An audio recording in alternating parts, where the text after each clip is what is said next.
ओम शांति। 11 फरवरी 2023। बाबा के महावाक्य।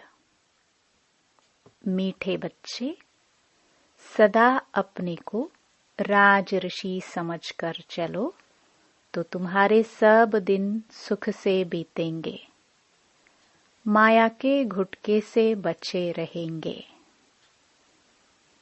प्रश्न: कौन सा चांस तुम्हें अभी है फिर नहीं मिलेगा? उत्तर: अभी थोड़ा समय है जिसमें पुरुषार्थ कर पढ़ाई से ऊंच पद पा सकते हो, फिर यह चांस नहीं मिलेगा। यह जीवन बड़ा दुर्लभ है, इसलिए कभी यह ख्याल नहीं आना चाहिए कि जल्दी मरे तो छूटे। यह ख्याल उन्हें आता जिन्हें माया तंग करती है या कर्म भोग है। तुम्हें तो बाप की याद से माया जीत बनना है। गीत धीरज धर मनुआ। ओम शांति। बच्चों ने गीत सुना। किसने कहा और किसने सुना? बेहद के बाप ने कहा और सभी सेंटर्स के बच्चों ने सुना। देखो, बाप का बुद्धि योग सभी बच्चों की तरफ जाती है। सभी सेंटर्स के जो भी ब्राह्मण कुलभूषण व स्वदर्शन चक्रधारी अथवा राज ऋषि बच्चे हैं, उन बच्चों को यह भी स्मृति में रहना चाहिए कि हम राज ऋषि हैं, राजाई के लिए पुरुषार्थ कर रहे हैं। जिस राज्य में देखो तो सदैव सुख के दिन व्यतीत होते हैं। कलयुग में तो सुख के दिन बीतते ही नहीं।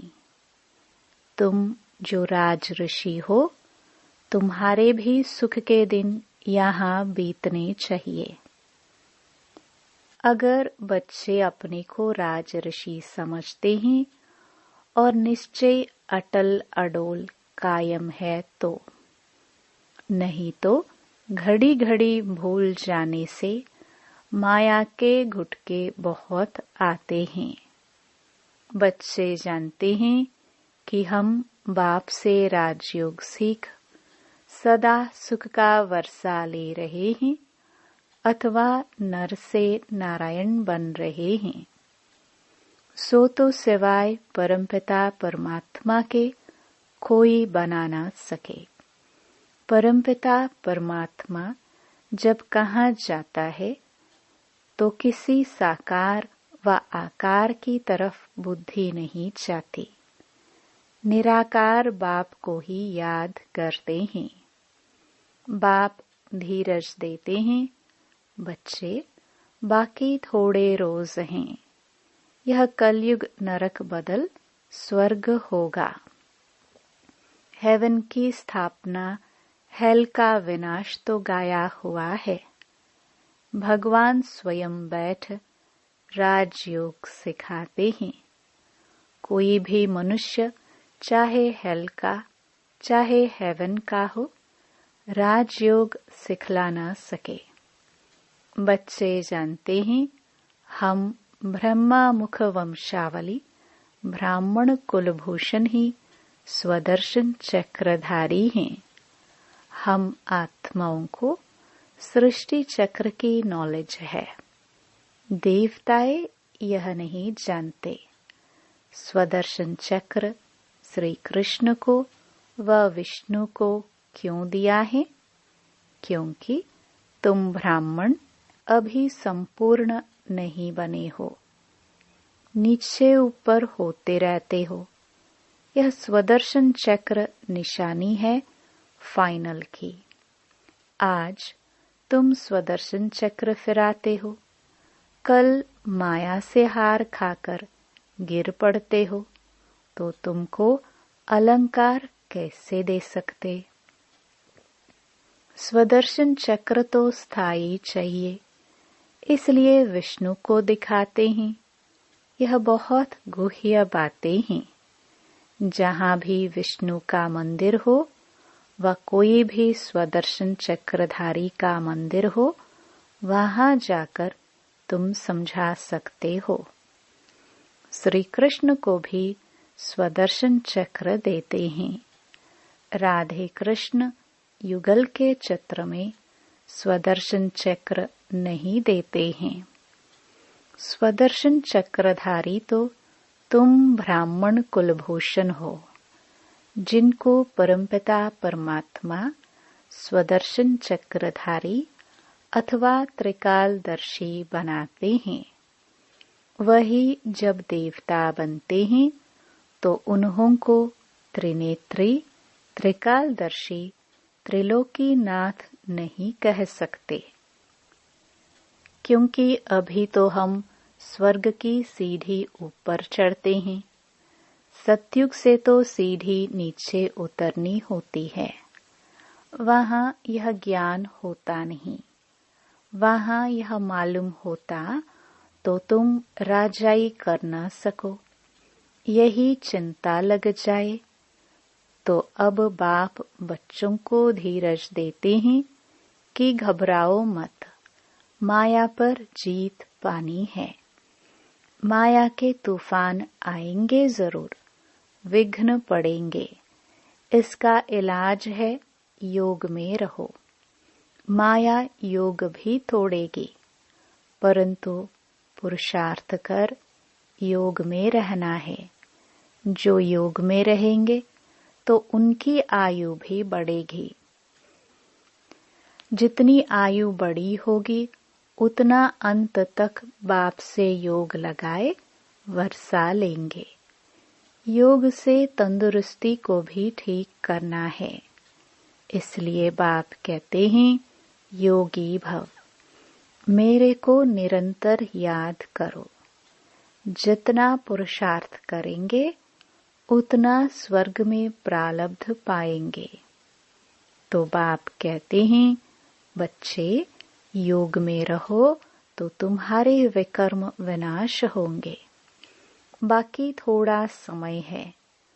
तुम ऐसे नहीं कहेंगे कि विनाश जल्दी हो तो हम स्वर्ग में जाए, क्योंकि यह जीवन बड़ी दुर्लभ है। ऐसे नहीं कि अभी शरीर छोड़ फिर नया शरीर लेकर पढ़ाई पढ़ सकेंगे।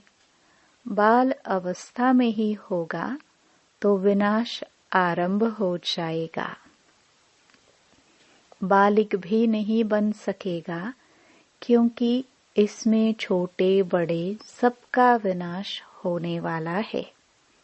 जल्दी मरे यह वही कहेंगे जिनको माया बहुत तंग करती है या कोई कर्म भोग है, उनसे छूटने चाहते हैं, परंतु यह चांस फिर नहीं मिलेगा। इसलिए पुरुषार्थ में जुट जाओ। बाकी तो जब समय आएगा तो ना चाहते भी सबको जाना पड़ेगा, क्योंकि बाप सबको रूहानी यात्रा पर ले जाएगा। ऐसे नहीं सिर्फ 10-20 लाख को ले जाएगा। जैसे कुंभ के मेले पर 10-15 लाख जाते हैं। यह तो आत्मा परमात्मा का मेला है। बाप स्वयं पंडा बनकर लेने आए हैं। इनके पिछाड़ी तो अनगिनत आत्माएं जाएंगी, परंतु ऐसे भी नहीं सब जल्दी जाएंगे। प्रलय हो तो फिर यह भारत खंड ही न रहे, परंतु यह भारत अविनाशी खंड है। यहाँ बहुत रह जाते हैं। फिर सतयुग में एक ही सूर्यवंशी राजधानी स्थापन होगी। कलयुग विनाश हो, सतयुग स्थापन होने में बीच का थोड़ा सा यह टाइम मिलता है, इसमें थोड़े रह जाते हैं जो नए सिर अपनी राजधानी बनाते हैं। बाकी पुरुषार्थ का यही थोड़ा समय है। इसको कल्याणकारी युग कहा जाता है। दूसरे संगम को कल्याणकारी नहीं कहेंगे, क्योंकि नीचे उतरते जाते हैं। अब संपूर्ण सुख से संपूर्ण दुख में आ गए हैं। यह नॉलेज और किसकी बुद्धि में नहीं है। आगे हम भी कुछ नहीं जानते थे, अंधश्रद्धा से सबकी पूजा करते थे। अब तो हर प्रकार की श्रीमत मिलती है। धंधा भी वही करते हैं जो कोई बिरला व्यापारी करे। जैसे हुनर सीखना होता है, यह है मनुष्य को देवता बनाने का हुनर। इस पर ध्यान देना है। बाप रोज अमृत वेले आकर पढ़ाते हैं, तो उस समय बाप के सामने सब सेंटर्स के बच्चे हैं। बाप कहते हैं, मैं तुम सभी बच्चों को याद करता हूँ। इसमें माया मुझे कोई विघ्न नहीं डालती है। तुम बच्चे मुझे घड़ी घड़ी भूल जाते हो, माया तुमको विघ्न डालती है। कोई लिखते हैं, बाबा हम बच्चों को ना भुलाना, परंतु मैं तो कभी नहीं भूलता। मुझे तो सबको वापस ले जाना है। मैं रोज याद प्यार देता हूँ, बच्चों को खजाना भेज देता हूँ, सबको ललकार करता रहता हूँ कि बाप की श्रीमत पर बेहद का वर्षा लेने का पुरुषार्थ करो। इसमें गफलत व बहाना मत करो। कहते हैं कर्म बंधन है, यह तो तुम्हारा है, बाप क्या करे।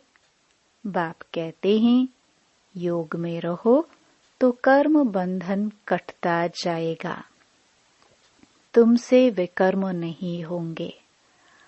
आधा कल्प तुम विकर्मों से छूट जाएंगे। फिर ऊंच पद पाने के लिए सर्विस भी करनी है।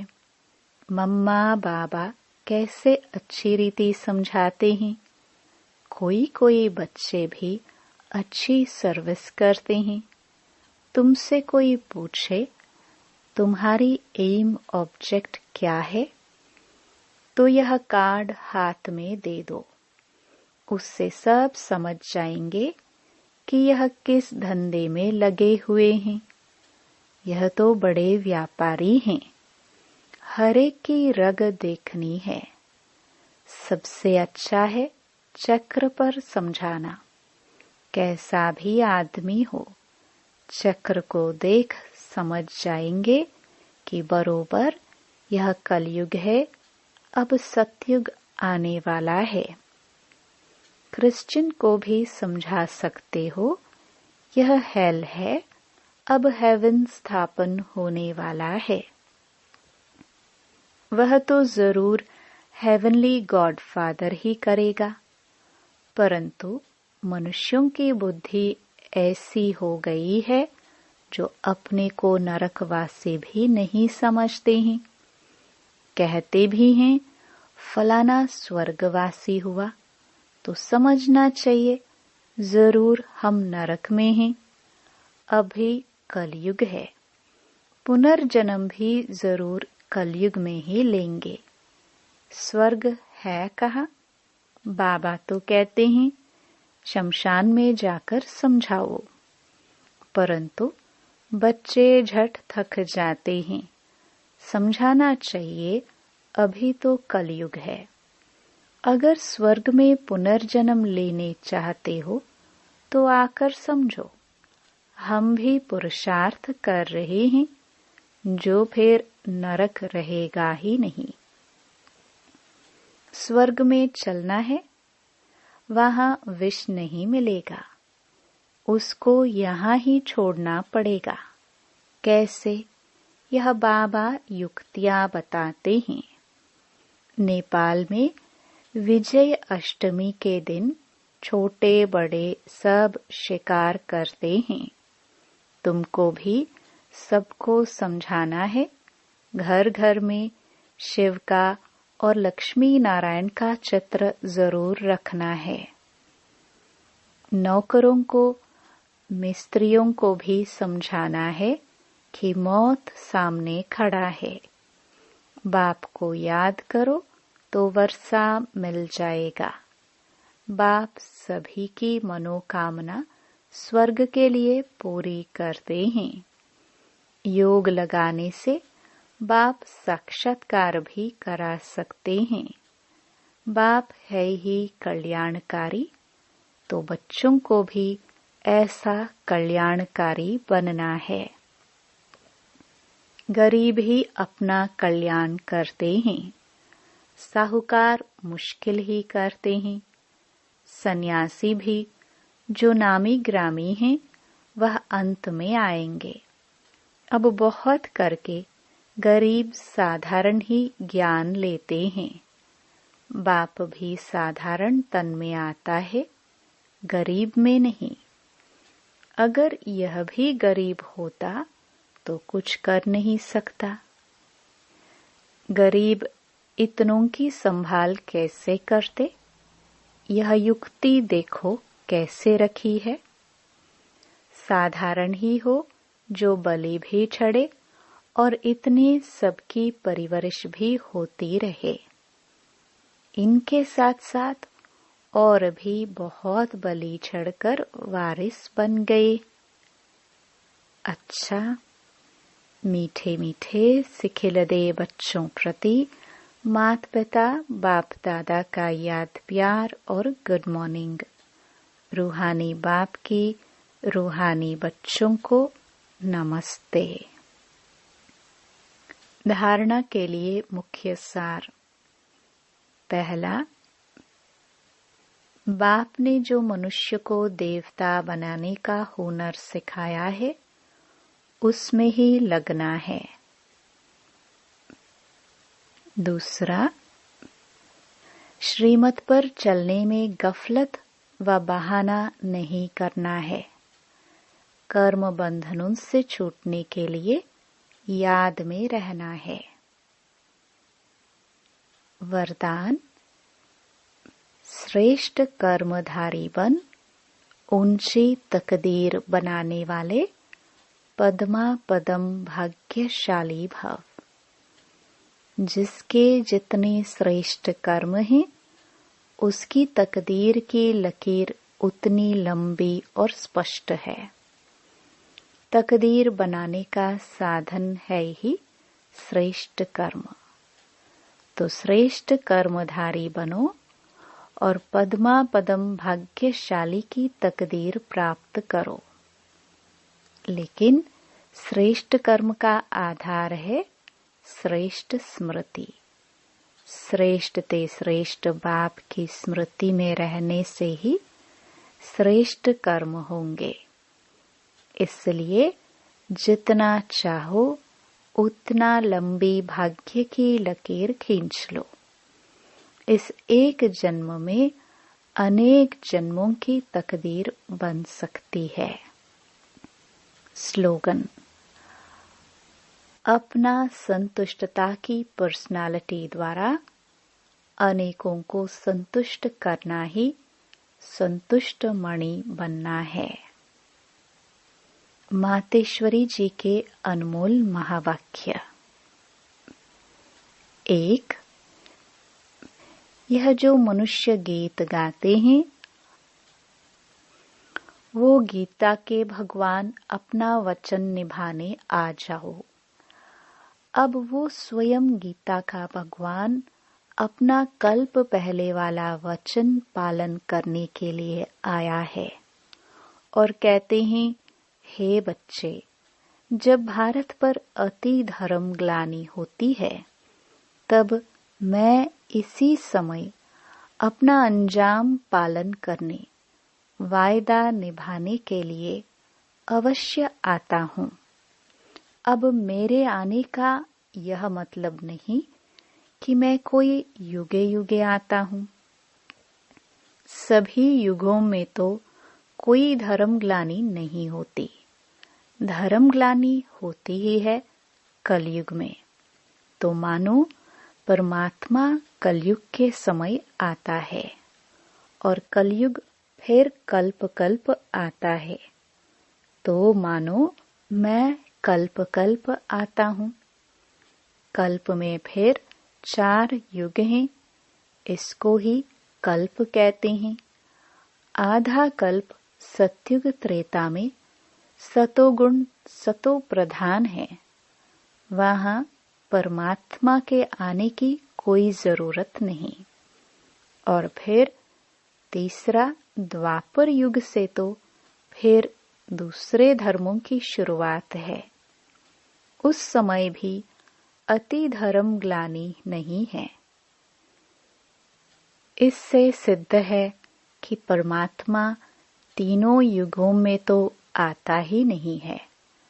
बाकी रहा कलयुग, उसके अंत में अति धर्मग्लानि होती है।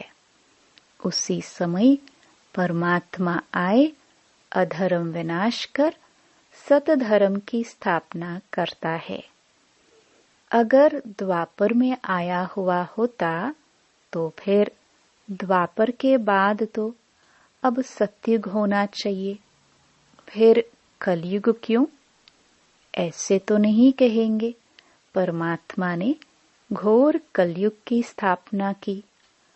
अब यह तो बात नहीं हो सकती। इसलिए परमात्मा कहते हैं, मैं एक हूँ और एक ही बार आकर अधर्म का, कलयुग का विनाश कर सतयुग की स्थापना करता हूँ।